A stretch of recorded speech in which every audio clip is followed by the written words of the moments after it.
धारूर तालुक्यातील आरणवाडी साठवण तलाव पहिल्यांदाच भरलाय। दरम्यान त्याचा परिसराला धोका असल्याचं सांगत पाटबंधारे विभागानं सांडवा फोडल्यामुळं 5 गावातील ग्रामस्थ आक्रमक झाल्याचं पाहायला मिळाले। फोडलेला सांडवा पुन्हा बांधून देण्याच्या मागणीसाठी शेकडो ग्रामस्थ रस्त्यावर उतरले आहेत। ग्रामस्थांनी आज तब्बल 3 तास रास्तारोको आंदोलन देखील केले। यावेळी रस्त्यावर वाहतुकीची मोठी कोंडी पाहायला मिळाली। संबंधित विभागाकडून सांडवा बांधून देण्याचं आश्वासन मिळाल्यानंतर ग्रामस्थांनी रास्तारोको मागे घेतलाय। डोंगराळ भागात हरित क्रांती करणाऱ्या आरणवाडी साठवण तलावाचा सांडवा 5 गावांच्या ग्रामस्थांचा होणारा विरोध झुगारून प्रशासनानं सुरक्षिततेच्या कारणावरून फोडलाय। आरणवाडी साठवण तलाव गेल्या 50 वर्षापासूनची या भागातील शेतकऱ्यांची मागणी होती।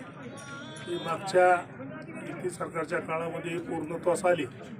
ते आल्यानंतर ह्या वर्षी ज्यावेळेस साठवण तलावाचं काम सुरू झालं, सुरुवातीलाच अतिशय निकृष्ट दर्जाचं काम या ठिकाणी झालं। परंतु ह्या भागातील सर्व शेतकरी पत्रकार यांनी आवाज उठून ते काम थांबवून चांगल्या प्रकारचं काम करायचं ह्या ठिकाणी त्यांच्याकडून प्रयत्न केला। ते काम सुरू झालं।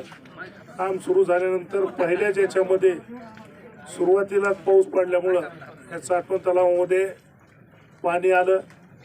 या ठिकाणचा जो 500 मीटरचा रस्ता आहे, हा रस्ता दुसऱ्याच एका गुत्तेदाराला देऊन त्या ठिकाणी त्या गुत्तेदारानं जे बोगस काम केलं आहे, ते बोगस काम वाचविण्यासाठी साठवण तलाव फोडण्याचं काम ह्या सगळ्या संगनमत करून अधिकाऱ्यांनी केलेलं आहे।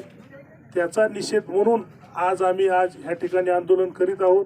कारण हे आंदोलन करण्याचा उद्देश एवढाच आहे की गेल्या कित्येक वर्षानुवर्ष जी शेतकऱ्यांची मागणी होती पाण्याची, ती कुठंतरी पूर्णत्वास यायची आता आम्ही स्वप्न ह्या ठिकाणी बघत होतो।